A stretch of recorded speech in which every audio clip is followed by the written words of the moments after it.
Hey, everybody, welcome to the Cripescast. I'm your host, Charlie Behrens, and this is the podcast where we talk to people for and or from the Midwest. We are brought to you by Jolly Good Soda, and here is today's episode. Hey, folks, welcome to another episode of the Cripescast. Today, my guest is comedian Sam J. She's got a new special out on HBO called Salute Me or Shoot Me. It's super funny. She's also been a writer on SNL, the first Black and lesbian writer, I believe, in the show's history. She's also a writer for You People and Bust Down, and she is the co-creator and co-star of the HBO comedy series Pause with Sam J. So make sure you check out all of those, and my conversation with her is coming up in a second. Before we get to that, I am joined virtually in the Cripescast studios by Colleen Maraca. Colleen, what's cooking up in Minnesota, huh? There's snow on the ground. Snow on the ground in Milwaukee. We got that in common. We've got that in common. Yeah. But yeah, we got the Christmas lights up this last weekend. I'm looking out at my parents' lake. It's like frozen every morning. It has a sheet and then it like kind of goes away. So this looks like it's staying a little bit longer, but they have like a bet every year with their like neighbors of whoever chooses the right date or whoever's like the farthest from the date has to get like beer for the first like party. Like, oh, really? When it like officially freezes over. And then also when the ice comes back or when it like goes in the spring. So the lake freezing games are a lot of fun. I was in Menominee, Wisconsin at one point, and in the winter they drive a car out on the ice, and then you bet on the day that the car falls through the ice. Now, let me also say, I think that the car doesn't have its engine in it anymore because that's technically a fine from the DNR. Yeah. They do something to it, but anyway, yeah, you bet on when it falls through the ice. Who says we're not fun up here in the Midwest? You know? No, I was going to say, like, first of all, whose car is second? Like, is it the loser of the last year? Like, their car goes. Yeah, you know? That'd be funny. Doesn't matter what car it is. Yeah. Got to take the engine out, have someone trailer it out there by the dude who won. The dude who wins gets to trailer it out there, drop it off, and then everyone gets to bet on that. Man, that's fun. I like those high stakes situations. I like real losers. I don't just like real winners. I want real losers too. Someone where it's gonna hurt. Real consequences. Yeah. Fair enough. We wonder why like our Earth is going to hell because we like use cars to pollute the lakes. Yeah. Well, that's also what they take the engine. Apparently, they take everything out that's going to do anything bad. Because if you just essentially have the frame, well, that's not true. Because there's probably stuff on there. I can't imagine like the little ecosystem below is like excited for a truck to like demolish their home that they've built. Well, see, here's where you're wrong. Colleen, because fish love structure. You dump a cart, they don't. I mean, as long as there's not a lot of gas in it, but that gas will go away eventually. And the fish are going to make that their little coral reef, man. They love structure because structure. Have you talked to the fish? Have they told you that? Yeah. Structure allows you to hide from a bass. You know what I mean? Like you can get in these little nooks and crannies where a bass can't get you. Haven't you seen Finding Nemo or The Little Mermaid? Isn't that a commentary about like people leaving their junk in the ocean and like not taking care of the earth? Yeah, but they also use those things. I'm not saying you should do this. I'm not saying you should. Sounds like you are, but... No, a better way to do it is drop a Christmas tree. Drop your Christmas tree down in front of your dock.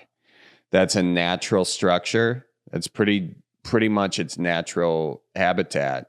And so anywhere you create structure underwater is where fish will be. Like if you see trees falling off the side of the pond or off the side of the lake, you know that's probably going to be an okay bass spot. If you see weeds growing, you know you're going to have a lot of bluegill, a lot of perch, probably some northerns slinking around there, you know, especially if it's a nice sunny day, you know, or even a rainy day. Northerns don't care much about the weather. Yeah, my parents live on a you've been here, but like they have a part of the lake where it's probably like a football field's worth of like pretty shallow. Like the deepest it gets is 5 feet for a really long time. So it's tons of weeds. So my dad gets like a lot of good fish in the morning. Like this area is like, there's always fishing boats coming by our house. Yeah, you got that good structure. But to be fair, for the Christmas tree, I prefer to like when it's dud, like where you put it in a fire and it goes like whoosh. Oh yeah, that's really good. Yeah. Yeah. Yeah, that's fun. That's how the Canadian forest fires started this past year. They just burnt their Christmas trees on a really windy day. That's not true at all, but I bet you that someone started. Were you trying to make me feel bad or something? Is that what I was attempting, but then I was like, you know what? That's not nice. That's not nice. You see how I didn't change my face at all. Like I didn't believe it. Yeah. But those things, it is fun to burn a Christmas tree. Those things go up, man. Real quick. How was your Thanksgiving? Hung out, did the Thanksgiving things, cleaned the basement. Did you really?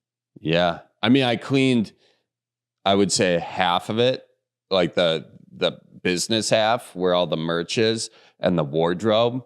Nice. And I reorganized it and I put stuff out because everything was in boxes. And man, I'm bringing this up because what an emotional experience cleaning stuff up. I did the thing where it's like, do I really need this? And I got like, there's a whole truckload ready to go to Goodwill. I found some relics from when I was a kid, you know, I just threw them out and just felt lighter because of it. You know, old relationships, things that people had given me, ornaments that have never come out of the box. Oh, that's and so fair. I was like, you know what? I went over to my brother and his wife's house and I was helping them with Christmas decorations because Megan's like about to give birth, so she couldn't like do a ton. And we were going through their ornaments and stuff. And like, she has like a box of ornaments that she had like from her childhood.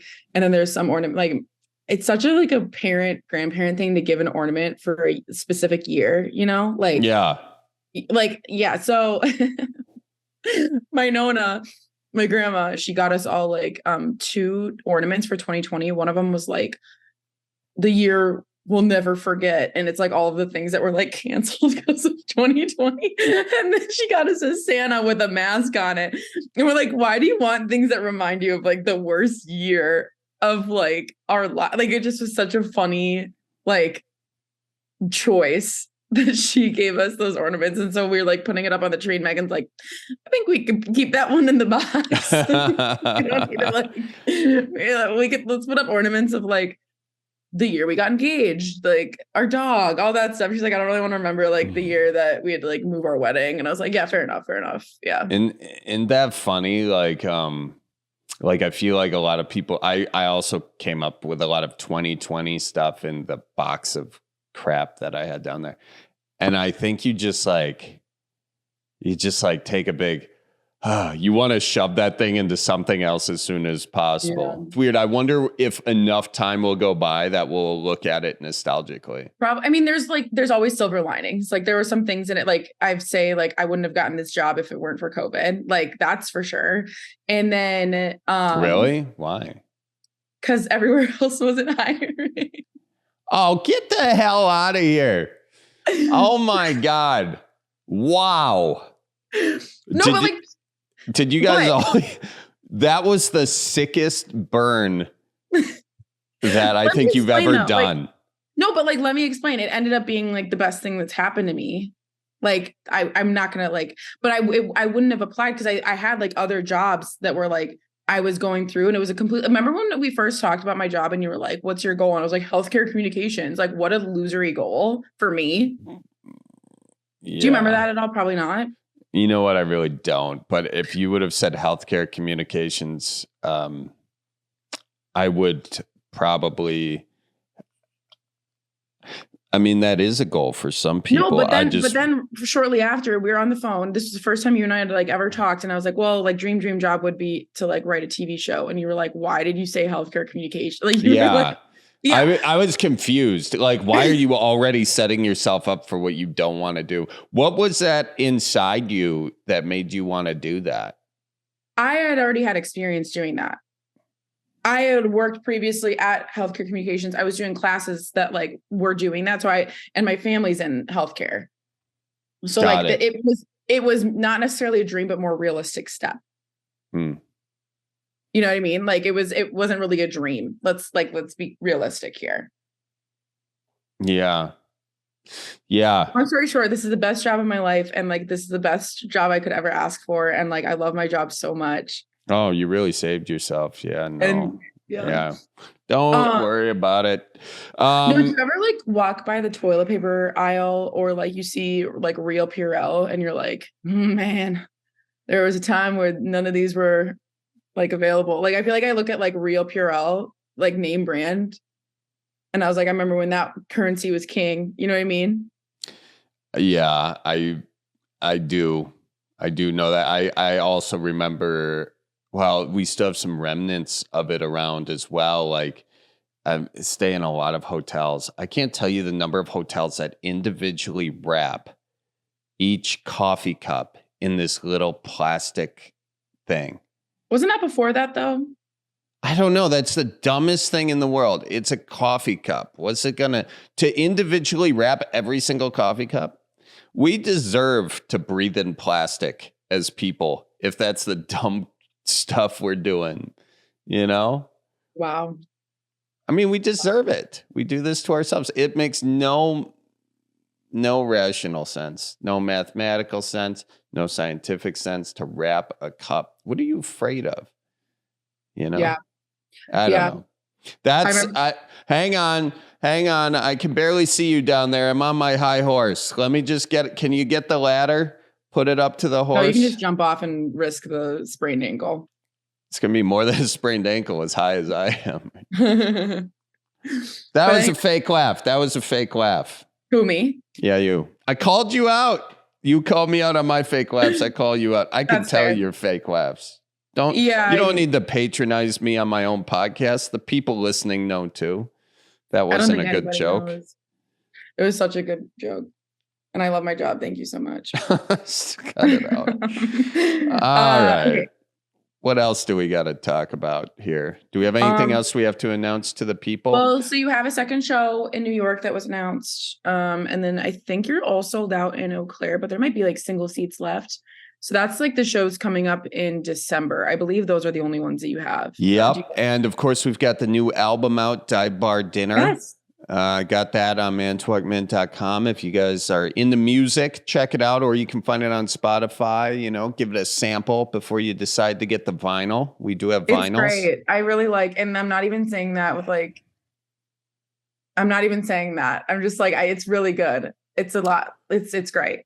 Well, thank you. I can tell that feels much more authentic than that laugh. Yeah. And then I was just looking at your tour dates. That's why. But Eau Claire, everything's sold out for those shows. New York City, we added another show.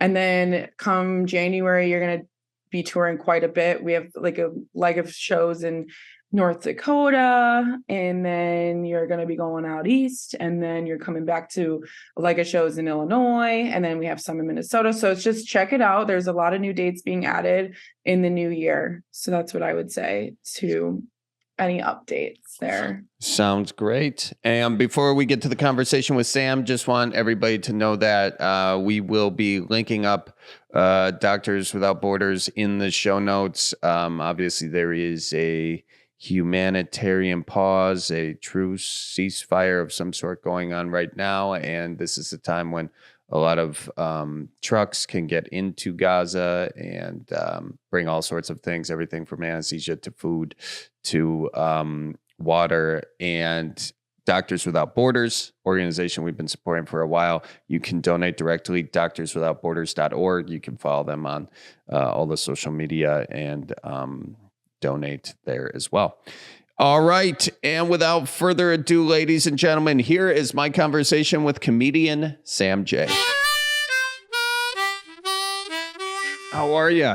I'm well. How are you? Good. Thanks so much for jumping on. Did you have a good Thanksgiving? Oh, it was decent. I can't complain. My fiance's family came over. Oh, that's cool. She kicked it with her family. I always think Thanksgiving's a good time to get material. My little niece, she had this little baby lamb, this little lamb doll, and she put it in the seat of like her little vanity with the mirror. And she said, the lamb is gone, but don't worry, it's always in your heart.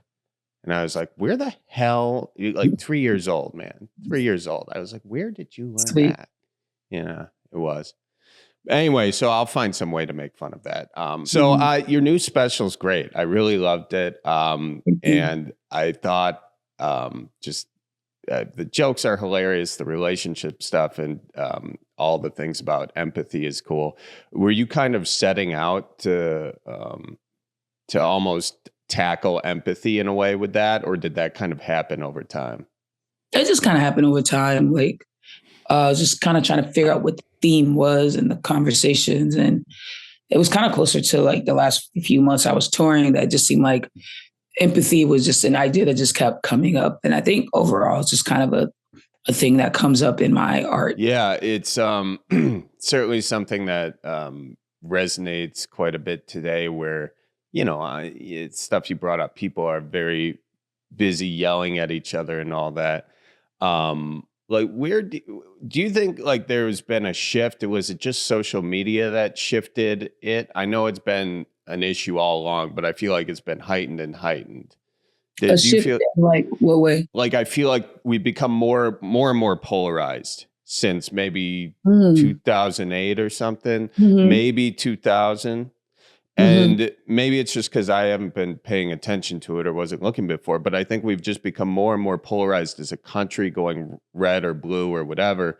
And then we just seem to be doing this, to the extremes. I agree. I mean, I think it's definitely social media, the ability to, I guess, tailor your information, like the algorithm just feeds you what you want to see rather than the diversity of opinion and what's going on in the world. So if you're like I read, for example, just with this Israel and Palestine situation, I read like 2 things that were pro-Palestine, and now that's all that comes on my feed. There's no like information. There's no like, unbiased party. Now all I get is all this pro-Palestine stuff. So it's like, if I was someone who didn't want to go do other research or read anything else or look anywhere else, just to get a rounded view so I could form my own actual opinion, and I just deep dive into that rhetoric, then that's all I believe. You know what I'm saying? Like, I don't have any other source of information. So I think people are just having these really singular conversations with themselves and their computer. And, that's not healthy. Yeah, no, it's not. Yeah, especially in that issue. I feel like you're hard one way, you're hard a different way. And we've taken teams. We just take teams with everything, With everything. It's like shirts or skins, Yeah. Do you think there's any way around that or coming back from that? I mean, it's hard because we've allowed this to now be the way we get information, which is, I think, very dangerous. And like, through that, it feels like we're not even like, it's no regulation. Like, at least when you had to put something in a newspaper, like there's a process. So that it has to be factual. You've had to do some level of fact checking. And if it comes back to be untrue, you have to do a redaction, like legally, and say, hey, we found out that this thing we printed is not true. Like, a blogger doesn't have any obligation to do that. A blogger can just say some shit and then just go about their business. And it's like people are getting more and more of their information from invalid sources because they don't trust the sources that we validated. And that's also not their fault. This country is built on a lot of lies, and people are starting to discover that, and they're becoming distrusting of our institutions as a result of that, and searching for information in other places. So it's a really like a rock and a hard place type situation, because you can't fault people for their lack of trust and seeking out information in the way that they are, but also like there needs to be some gatekeeping to preserve the integrity of the conversations. Yeah, I mean, it's almost like that old school, like local, like neighborhood journalism type thing, which has always been underfunded, finding a way for people to care about that to the point where there be money behind it or something. But I don't know. We're probably not going to solve that issue here today, but fun to chit chat about. So where did you grow up and how'd you get your start in comedy? I grew up in Boston, and then I moved to Atlanta for a little while, like college age, and then came back to Boston. I started comedy in Boston. You know, I started at mics, like very typical. Just going to a bunch of open mics in the city, bar shows, and, you know, 3 minutes turns to 5 minutes, 5 minutes turns to 10, 10 turns to 15, and you just keep building the time and the process of building the time, building your reputation. And that got me to do some stuff outside the city, and that allowed me to move around, and it just kept kind of building from there. Yeah, kind of the old school method of stand-up as opposed to like some clips blowing up online and then you can sell out shows or whatever, right? Yeah. No, I didn't do it that way. Do you have some thoughts about comedians who do it that way? Do you have, it's a different way of doing it? Yeah, I mean, I think it's just there's all these different approaches now. You know, I don't know, like it's weird because you never want to be like hating on anybody or, you know, knocking anybody's hustle. But I will say like the quality, I don't know. The quality of comedy, I think, has gone down. I think it's because people can just go online and they can blow up through those type of means and kind of, again, tailor the experience. You know what I mean? They can take crowd work clips or clips of their set, and then they could funnel it in a way where even if the show was dead and it was horrible, they could make it not look like that for the person viewing on the internet. You know what I'm saying? Right. And then kind of skip a step, you know, of going through like the necessary growing pains that kind of grow you as a comic and grow your POV. You know what I'm saying? And then they gotta, you know, get an agent because they have however many followers, and the agents don't fucking care. Like, you know, I hate to, you know, be a dick about it, but they don't care about the integrity of fucking stand up. They care about making money. So if you can fill a large venue, they're going to tell you to fill it, even if you're not ready to do it, even if your material is not at a place to hold that type of space for an hour. They'll just go like, sure, you know, and then you'll make money. So you're not going to stop. You're making 40K in a weekend. Are you going to stop making 40K in a weekend because I'm saying, oh, that's not good comedy? No. Why would you do that? That doesn't make any sense. So you just keep going, you know, and I think, you know, just how music kind of got fucked up in that kind of same way. It just starts to degrade and you know, disintegrate the quality of what's out there. And then if the audiences get used to low quality, then they think that is quality. It changes the whole thing. Yeah, that's really interesting comparing it to music. Because it used to be the album is what people wanted, like how to make a good album. Then it became a hit. And now it's like... it's all for TikTok. It's right. It's a sound.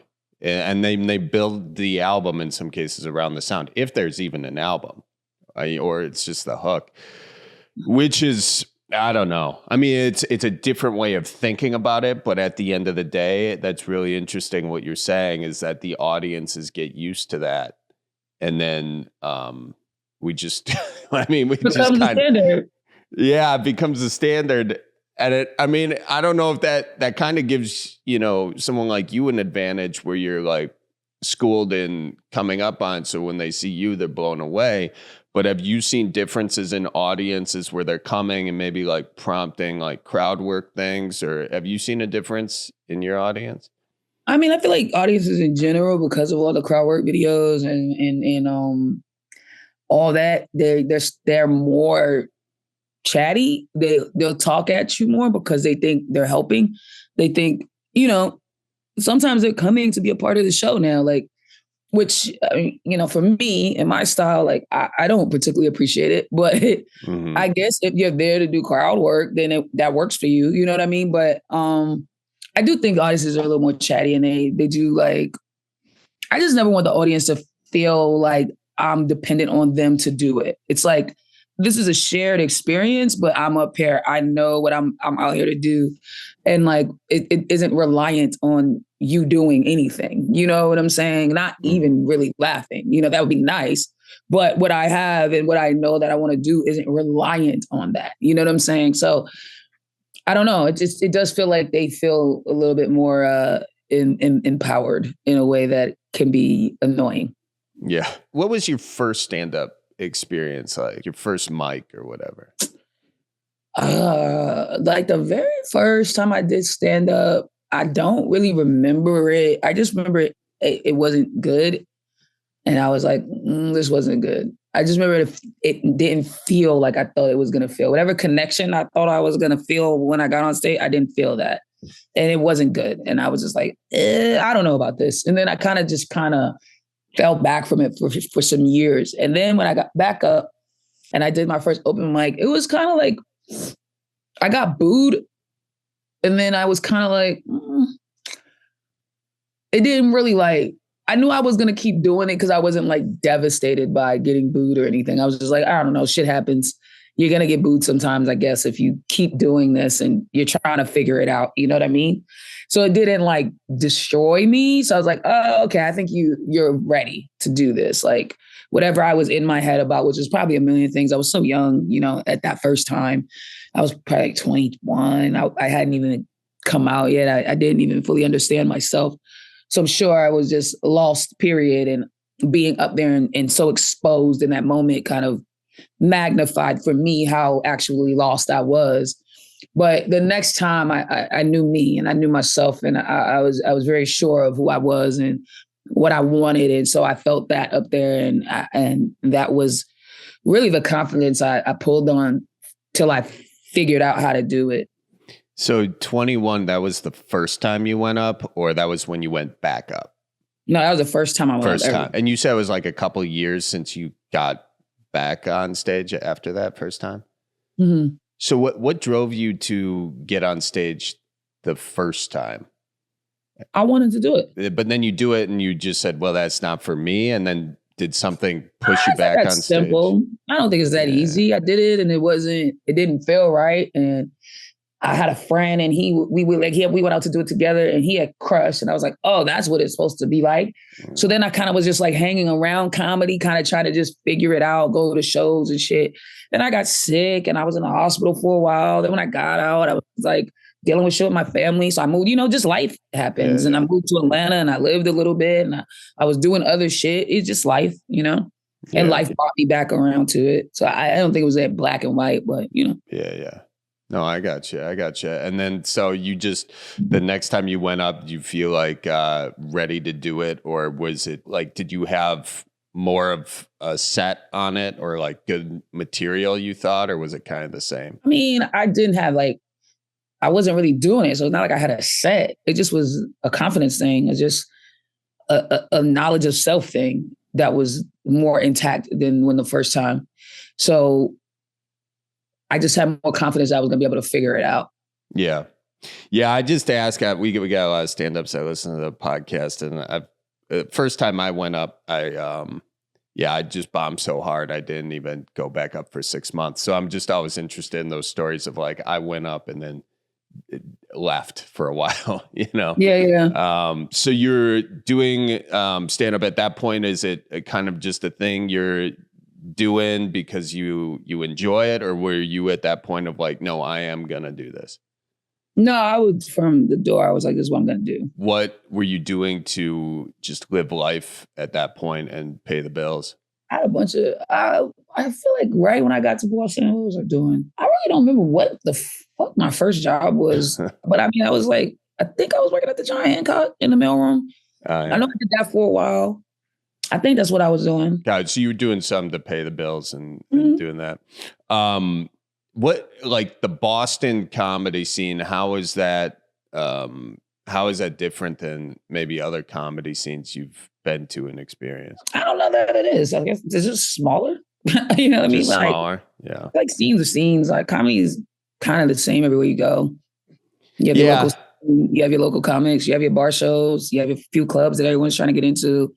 You have the bookers everyone hates. You have the one booker who's kind of the gatekeeper of the city. Same shit. I mean, but it's also like every time you level up, you're in a different scene. You know what I'm saying? So I can't really I was an open micer in Boston that moved to somewhat of a regular at clubs. Then I moved to LA.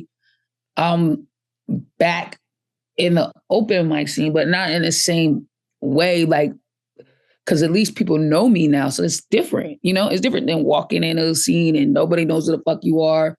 No one's ever heard you tell a joke. No one has any references of you. And you're kind of fighting your way through that scene to landing somewhere. And people are like, oh, that's Sam J. I heard about her. She's funny. Da, da, da. And you're kind of moving through that a little easier.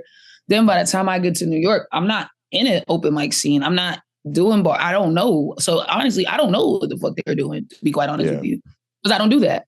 So it's like, but I'm sure it's to some degree the same. You know what I mean? As how it works. No. Yeah, that totally makes sense.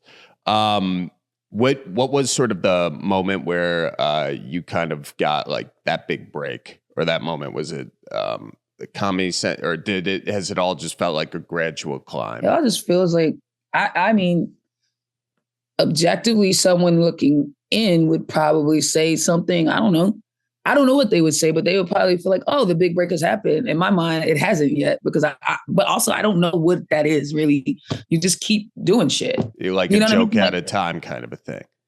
You just keep doing shit. Like, I think I'll feel like, oh, it's happening. What I want to see happen, when that club to theater transition really happens and I'm consistently in theaters and kind of moving into that space, then I think I'll feel like, oh, okay, this is the build I wanted to see. But like, so I don't know that it's like a big break. You just keep working. Yeah. Is that the goal for you? If you could do anything, would it be just straight doing stand-up, kind of selling out those theaters, one tour, do a special, another tour, do a special? Or I know you're doing TV as well. I know you're writing as well. Do you have like where you want to take it in an ideal world? I just want to be able to make stuff. I don't know that it's like, oh, the ultimate goal is to do theaters. That is a goal for sure. It's one of the many goals I have, and it's an important one to me. But, I want to write a book. I want to develop like a show, like a network show. I'd like to take a crack at, making classic television and what that feels. I just like want to be able to make stuff and create for as long as I can. I don't know that it lives in any particular box like that. Yeah. How do you think the network shows and all that, I mean, we just had this writer's strike and everything. Do you think those are going to continue to be like a mainstay in like sort of how people like are entertained? Or do you think like they'll fade? Do you think they'll find sort of a new thing with the streamers? Do you have any thoughts on all that? I mean, but the streamers are just making network shows. It's not different. It's not like the streamers doing something different. They're just making sitcoms and series. Yeah. I mean, I guess they're just in a more flooded pool over there, Yeah, so but it's not, you know what I mean? Like the thing isn't different. I think people will, like, sitcoms feel good, and people will always, like that stuff. Like thematically, they might make sure how they are written can change because, the way we view TV and process TV and just, we process things differently than we did 20, 40, 36, whatever. So all that stuff, of course, it always changes. But I think the base of it, won't. I think the streamers aren't like, they're not reinventing the wheel. They're just, repackaging it. Yeah. I mean, you don't think that idea of like, we're all so used to like doing this, that format is going to go away? You think that format will always kind of be there in some way, the longer form thing? Yeah. I mean, I think we obsess about that. I think we also lean too heavily on like letting the youth dictate stuff. And it's like, they're fucking kids. They don't know. So yes, a kid who's running around outside and has their phone probably only will sit still for 15 minutes and watch something. But when that kid turns 30, they'll probably watch television. Yeah. I just wonder, like, if all these brains are built around, this from like the time you're like being babysat now, I mean, I was watching my niece and I was like, here, just watch this for a little bit, that I punted immediately, So Yeah, but how is that different than TV was for us when we were young? You know what I mean? Like, you can't do that, but you can do that. you can do this. Yeah, that's true. Yeah, I don't know. I just like thinking about that stuff just from where is it all going? But I guess it doesn't really matter. It's going to do what it's going to do. It's going to do what it's going to do, and there'll be some version of it, is all I'm saying. I don't think it goes away. I think it'll just be a new version of it. You know what I mean? Yeah. Folks, excuse the interruption, but I want to thank our title sponsor, Jolly Good Soda. If you're a fan of the show, you know I love Jolly Good Soda ever since I was a kid, making those old fashions for my grandpa with a little Jolly Good Soda. I use the Sour Power. Goes good with brandy. And then if you're looking for a root beer float, maybe try the Jolly Good root beer. It is superior to other root beers out there. And I would not just say that because they're the title sponsor. It is some good root beer. Try it for yourself. Check them out, jollygoodsoda.com. And also, folks, Fleet Farm. We've officially passed Thanksgiving, which means the winter months are coming. And you'll want to make sure your car is ready for all the weather that is coming. Fleet Farm is your place to go for everything you need under and over the hood this winter. They've got tires from top brands like Goodyear and Cooper, batteries and fluids for every type of car or truck. Need wiper blades? They've got them. Looking for a new snow brush? They've got some of that, and they'll extend so far you might be able to brush your car from the inside if you have a very flexible arm. Anyway, find all your winter auto essentials this year at the Fleet Farm. And folks, if you are looking for Midwest merchandise, if you are looking for koozies or the new Dive Bar Dinner album from yours truly, head on over to Cripescast.com, click on the merch section. We've got ugly Christmas sweaters and cards and bottle openers and a whole lot more. Check us out, Cripescast.com. You got stuff outside of comedy that kind of like keeps your brain I don't know, just doing something that has nothing to do with career? I like have my little hobbies, I also, I have a fiance. We go out, we hang out, we do stuff. So, I have that balance of like work and life in that way. But I mean, I would say I'm pretty career focused at this stage. What are some of your hobbies? I like to play with Legos. I read, Nice. What Lego set you got going right now? You got a set or you just got a box? I'm not building anything right now. I have like 4 sets I need to do. I'll get to them. Yeah. Are you a build them and display them, or are you a build them and box them? No, I'll build it and I'll leave it out until something breaks, and then I'll take it all apart and usually put them all in a bag, and then I like donate it to like a school or some kids center. Oh, nice. Yeah, that way you don't step on them or anything. It's always worse.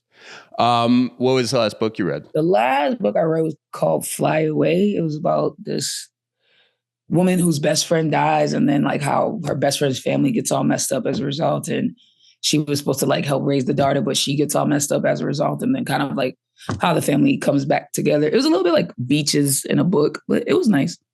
Nice. You were saying that you want to do a book yourself. Would it be a fiction? Would it be an autobiography? You're up for whatever. I know when I want to, I'll start writing it, and it'll reveal itself.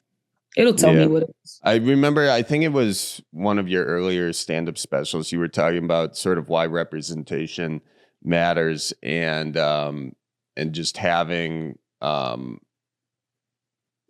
something in your life where you could say, oh yeah, that's me. I identify like that.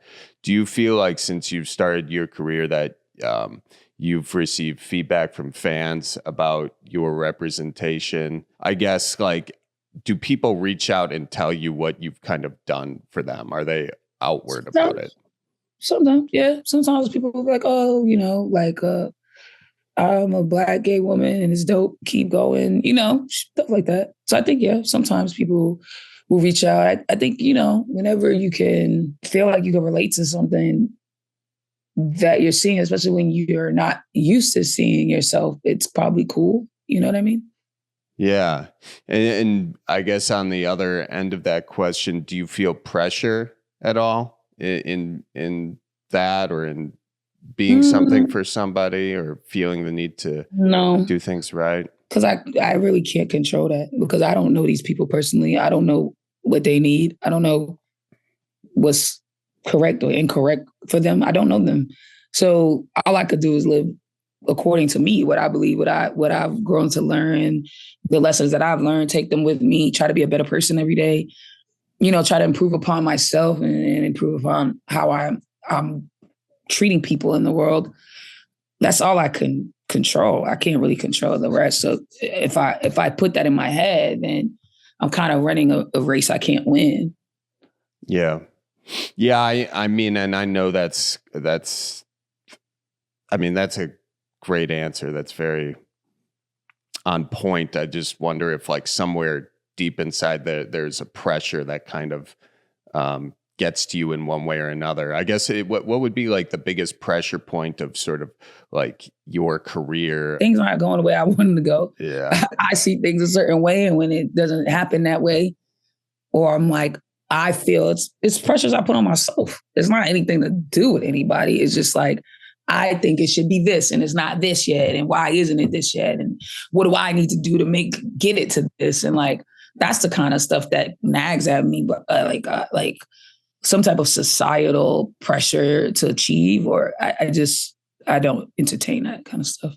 Got you. When you do get to a point, like you got an HBO special, you got a show, you great writer.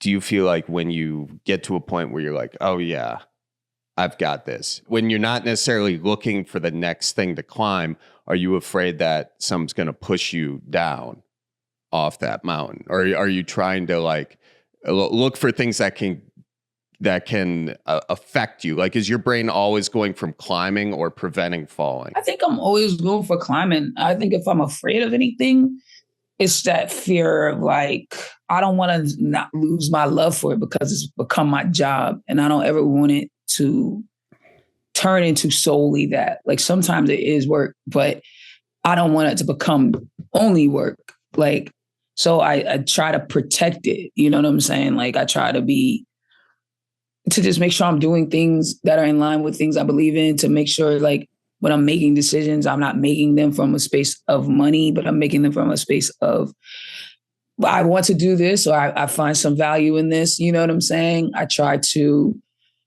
when I am feeling run down by it, to take my space from it, try to learn how to be better with my money so I'm less dependent on it financially, so that I know that I'm making the decisions when I want to. I just never want it to be a job. I never want to get up and go like, I have to do this comedy shit because I have to eat. And if I don't do this, then I won't eat. And like, I just never want to have that type of relationships I had with a job with comedy. And I think if anything, that's the fear that I have. Yeah.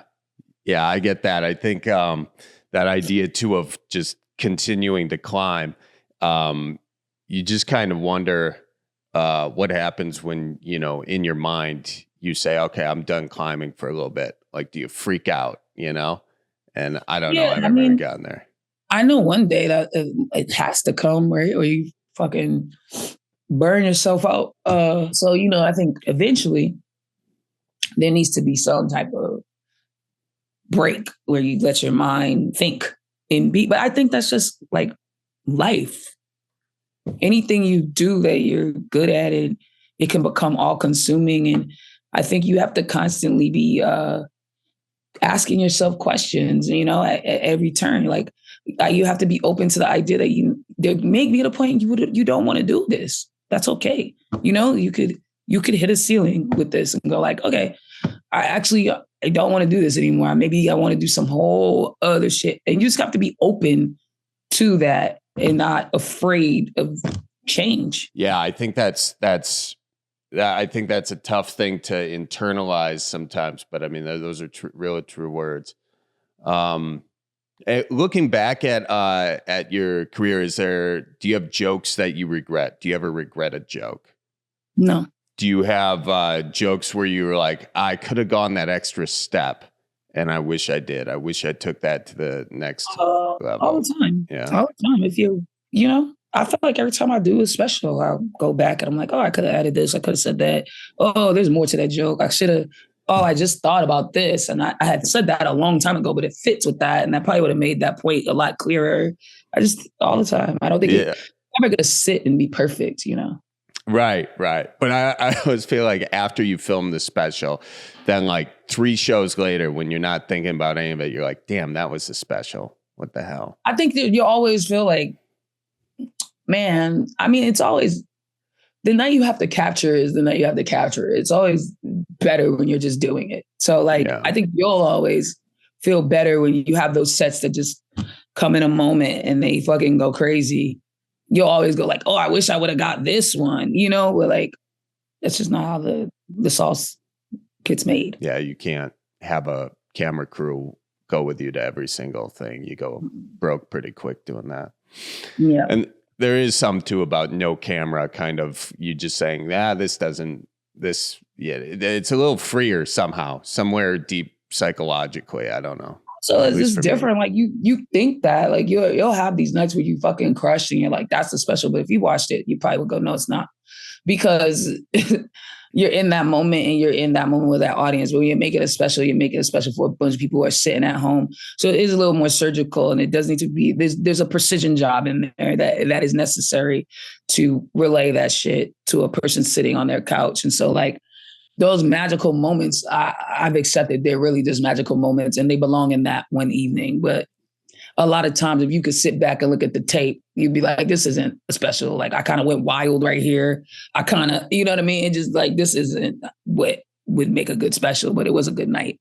Yeah. Yeah, that's true. I haven't really thought about that because a lot of times you're like, I know that felt better in the room, but there's just some magic in that room. It's not, that the audio was off or whatever, or you're listening to the crowd laughs. You're like, weren't those things bigger? Maybe just in my head. I don't know. But we're almost done here, but I just wanted to touch on SNL for a second. Like, what was that experience like for you? And like, is that something that you as a comedian coming up were always looking to that as like the standard or the thing to get, or did it just kind of happen? It just kind of happened. But I mean, I'm appreciative of it. It was a great experience. I learned a lot. I grew a lot. I think I grew a lot as a professional in this business. Like that was my first job, Mm-hmm. I never had a job in comedy kind of really before that. Like I did like a little MTV show, but it's like, you're being on cast. You did for like a month, you show up. It was just like a little weird game show thing. It didn't really require that much of me. Where this was a job, you show up Monday through Saturday, you got your times you got to be in, you got a badge, you got to swipe into the building. It's a job, so it was my first job and it taught me, it taught me how to be a professional. It made me a better writer. It made me a producer. I wasn't a producer at all, I don't think, before that job. I think I thought like a producer to some degree, but I didn't understand the applicable knowledge of it all. So it definitely just grew me overall as a comic and as a professional. Did those sort of job type restrictions make you feel a certain way about comedy, like to where it was a job, like where you had to go do it? Or do you think it just made you stronger because it maybe put you into a structure for a while? Comedy, right? It wasn't my personal stand-up. It was a writing job for a show. So like I still got to live how I wanted through my stand-up. Like it held no control over that part of my life. It just was in that space doing that thing. So it didn't, and it was also like challenging and new, and I wanted to do it. I wanted to learn it. I wanted to figure it out. I wanted to be good at it. So, in that way, as grueling and sometimes mentally taxing as it could be, it was also like fun and like I enjoyed it. You know what I mean? So it never really got there. There was just times where it was just stressful, and it was just, it's a intense a high performance job, and like sometimes that can fuck with you. Yeah, I've heard that kind of said a lot. Is it what makes that job so intense? Is that it's a weekly basis kind of thing, or is it the pressure of the gig? What makes that so intense? I think it's everything that you said. You know, like it's live television. You're doing it weekly. You know, every week there's a goal that is to execute the show. You have expectations, you know, you're working for somebody. So you have expectations. You're working with a lot of very talented people who are very, very good at what they do. And you don't want to be the weak link on the chain, you know? So you want to be very good at what you're bringing to the table. You're dealing with super duper famous people and they're under their own pressure to have a good show. And so that in the show is under pressure to give them a good show, you know? So there's just a lot happening. Yeah, it's kind of like the perfect storm for stress, everything you just said. Last question before I let you go. We got Christmas coming up. What is your favorite Christmas tradition from as a kid? Leaving cookies for Santa. What kind did you leave him? Sugar cookies with sprinkles. Did you make them? Yeah, I would make them with my mom. Mm-hmm. I always did the ones with the like Hershey's Kiss on them or whatever. I forget what those are called. They're just called kisses. I don't know. And then favorite Christmas movie? I guess it's probably between The Grinch Who Stole Christmas and Charlie Brown. Have you seen Charlie Brown Christmas with the sad Christmas tree, right? Do you like that Christmas tree or were you upset with that Christmas tree? I felt bad for Charlie Brown. He always, got a bad deal. He did get a bad deal, man. He got over it, though. I think that's a lesson there. He was a good sport. He was, yeah. Have you ever seen Hook? What you mean? It's a Peter Pan movie, Hook. Oh, have I seen Hook? Yeah, I've seen Hook. Have you seen it recently? No, I probably haven't watched Hook in years. I hadn't. 15. It's a long time. I'm with you. You should watch it again because, oh my God, there's like, when I was a kid, I remember like Rufio, Bangarang, like pans flying, the food fight. I watched it now and like there's this weird sexual energy between Peter Pan and Wendy in that, because they had a thing. And also Tink tries to slide. Yeah, that was always there. But I wasn't paying attention to it. And then Tinkerbell was jealous because she was a Peter. Yeah, that was always happening. Then like the way he runs away, like the wind comes and carries the bassinet or the bon. I don't know how you say it. The little stroller carries the stroller. And that was him running away. He didn't have a choice to run away. The wind blew his thing. Yeah. Yeah. You didn't get all that? I mean, I got it, but like it's so bizarre. I feel like there are a couple plot things in there, but I love the movie. I mean, it's great. I just didn't realize like that he was his wife's grandma. That like they almost made out at the end. Because that was a shorty, but that's not a shorty no more. She got old, but he didn't get old, so he can't be with her. See the way you're explaining it back to me, it's doesn't sound as bad anymore. So I appreciate it. No, it makes perfect sense. She was young. He was young, but he was stuck in Neverland. So he couldn't grow up. She did grow up. So it wasn't perverted. They met at the right age, but he didn't grow up and she grew up. So then when he comes out of that, she's like her kid, like the person he was married to is a reflection of her. So of course he would fall in love, but now he's older. Like he doesn't remember all that other shit, bro. Okay. Last one. Moira. Moira is laying in bed. She's sleeping. And then Pan sees her and he's like, I'm going to give her a kiss. And he leaves a little thimble. And then he was like, no, Wendy, I'm going to give her a real kiss. And Wendy's just standing over looking at this. But that girl's sleeping. She can't consent to that. That was a sweet love story. Just let it be that. All right. You know what? The problem is? Here's the problem. I grew up and I watched that movie. That's it. I grew up. There you are, Peter. That's what I got to do. I got to look in the mirror and pull my shit up. That's what I got to do. I'm going to figure this out, but I appreciate you being with me No here now. problem. I'm glad we finally got to do it. Have a good one. Have a great Christmas. Make some sugar cookies with the sprinkles on top with your fiance and tell her I say hi. I will. Thank you so much, bro. All right. Thank you. We'll see you. Folks, that is it for this week's episode of the Cripescast. Make sure you follow Sam J. Comedian on all platforms and check her out at the Improv. Colleen, what's the Improv website again? Go to improv.com/Milwaukee. She'll be coming in this spring. And that's what's coming up in Milwaukee. Perfect. Colleen, thank you very much for producing the Cripescast. Hannah Milos, thank you for editing. Thanks to all of you for listening. Colleen's got fireworks going up behind her in the Zoom now. I got to figure out that effect. And thank you all for listening. Watch out for deer, and we will see you next week. So roll out the barrel and get the band brewing. Life's got you down, just keep her moving. It's on Wisconsin, the Badgers say it's the old Wisconsin Jubilee. You know, sometimes when you're ice fishing, you put your foot in the walleye hole and go ass over tea kettle and you think you're done. No, you gotta keep her moving.